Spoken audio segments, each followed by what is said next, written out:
Salah satu tanda gangguan kepribadian antisosial adalah Anda melakukan tindakan melanggar hak orang lain, misalnya melakukan hal yang membahayakan orang lain, misalnya menyerang atau memukul, bullying, berbohong yang diulangi, dan sebagainya. Salam analisa, salam kehidupan, salam sehat. Sahabat-sahabat AK, tolong disimak sampai habis biar tidak gagal paham. Sahabat-sahabat AK, nanti AK akan tampilkan tentang tanya jawab dari aplikasi dokter tentang temperamen, terus begitu juga tentang antisosial dan sebagainya. Di sini AK ingin mencoba mengambil potongan video dari VH-nya Yosep.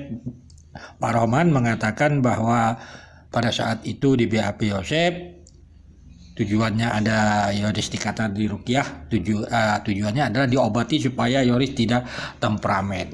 Sahabat-sahabat AK.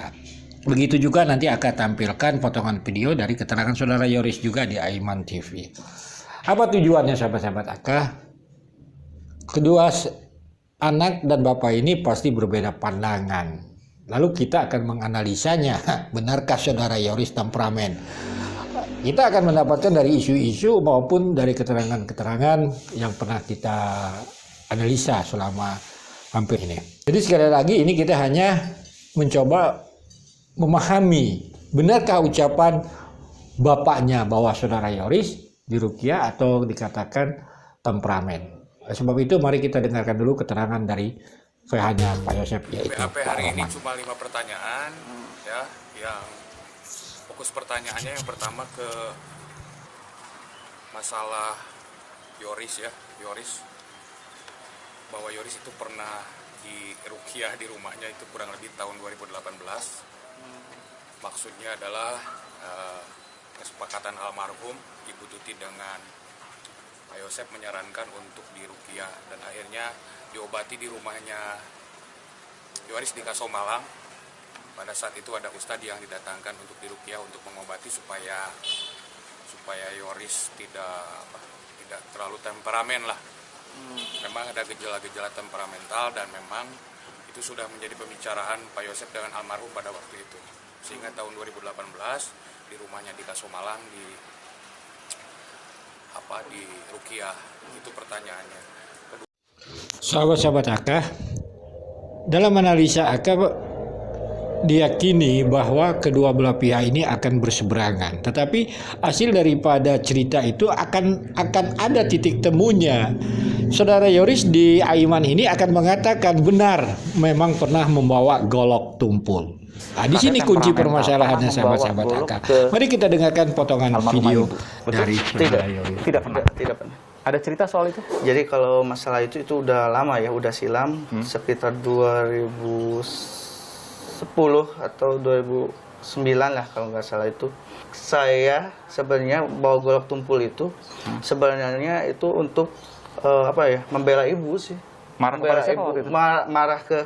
Marah ke papa sih sebenarnya itu. Kenapa marah bapak waktu itu? Mama itu sama Amel waktu itu pernah lah gitu saling berpapasan gitu, papa sama Mimin itu sambil bermesraan itu si papa itu. Oke.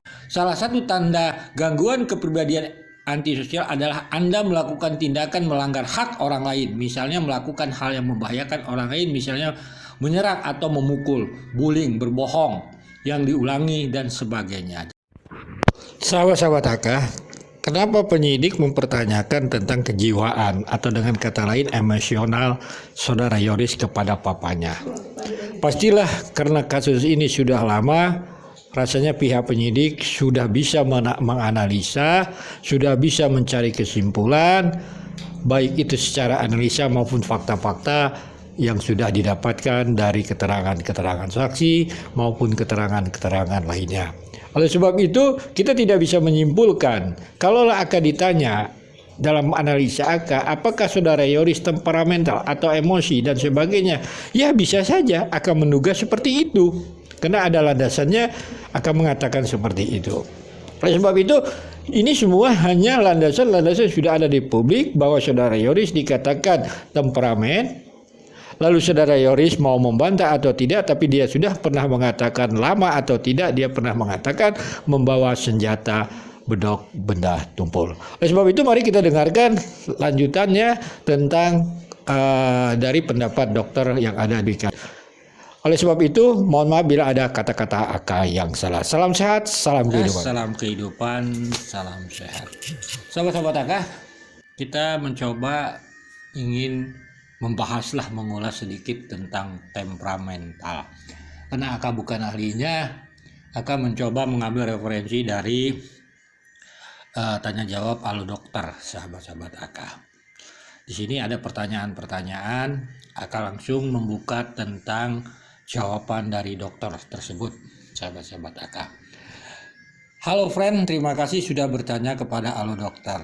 Temperamen menurut Kamus Besar Bahasa Indonesia memiliki arti watak atau perangai yang mempengaruhi perilaku seorang tersebut.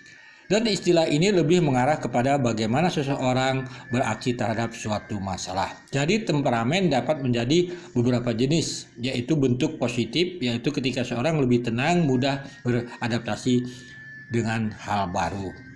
Bentuk reaksi negatif, yaitu ketika cenderung agresif, sulit mengontrol emosi. Dan bentuk yang ketiga adalah bentuk yang lebih pasif, lamban dan sedikit negatif.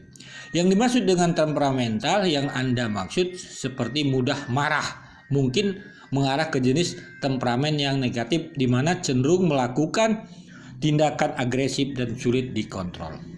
Sebenarnya sah-sah saja ketika Anda merasakan marah karena suatu hal kepada seseorang dengan alasan gitu ya. Marah merupakan salah satu jenis emosi, merupakan kondisi normal jika disertai dengan alasan yang jelas. Dan perasaan ini akan muncul ketika sahabat-sahabat ya terus silahkan baca. Namun Anda perlu berhati-hati ketika Anda mengalami emosi sedang marah yang berujung kekerasan. Sebenarnya dari berbagai aspek memang kekerasan fisik ini tidak dapat dibenarkan. Pada kepribadian seorang agresif cenderung mudah marah sampai melakukan kekerasan fisik perlu diwaspadai karena dapat berkembang menjadi suatu gangguan kepribadian yaitu antisosial. Dan kepribadian antisosial merupakan pola penyimpang perilaku perasaan norma-norma perilaku dilakukan terus-menerus waktu-waktu hingga mengarah ke suatu kegiatan tidak berguna bahkan dapat membahayakan diri sendiri dan orang lain.